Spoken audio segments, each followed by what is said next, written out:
Hi hello ಎಲ್ಲರಿಗೂ ನಮಸ್ಕಾರ. ನಾನು ಮಾನ್ಸ.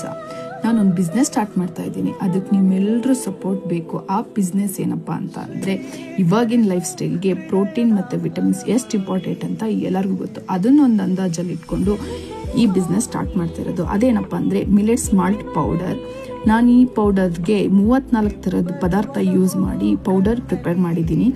ಅದೇನಪ್ಪ ಅಂತಂದರೆ ಸಿರಿಧಾನ್ಯಗಳು, ಕಾಳು, ಡ್ರೈ ಫ್ರೂಟ್ಸು ಮತ್ತು ಸೀಡ್ಸು ಯೂಸ್ ಮಾಡಿರುವಂತಹ ಪೌಡರ್ ಆಗಿರುತ್ತದೆ. ಈ ಪೌಡರಿಂದ ಗಂಜಿ ಮಾತ್ರ ಅಲ್ಲದೆ ಇನ್ನೂ ಬೇರೆ ಅಡುಗೆ ಪದಾರ್ಥವನ್ನು ಮಾಡ್ಬೋದು. ಅದನ್ನು ನೀವು ತಿಳ್ಕೊಬೇಕಂತಂದರೆ ನೆಕ್ಸ್ಟ್ ಬರೋ ವಿಡಿಯೋ ತಪ್ಪದೆ ನೋಡಿ. ನಿಮ್ಗೆ ಯಾರಿಗಾದ್ರೂ ಈ ಮಿಲೆಟ್ಸ್ ಪೌಡರ್ ಬೇಕಂತಂದರೆ ಸ್ಕ್ರೀನ್ ಮೇಲೆ ಕಾಣೋ ನಂಬರ್ಗೆ ವಾಟ್ಸಪ್ ಮಾಡಿ. ಪ್ಲೀಸ್ ಫಾಲೋ ಮಾಡಿ, ಶೇರ್ ಮಾಡಿ. Thank you so much.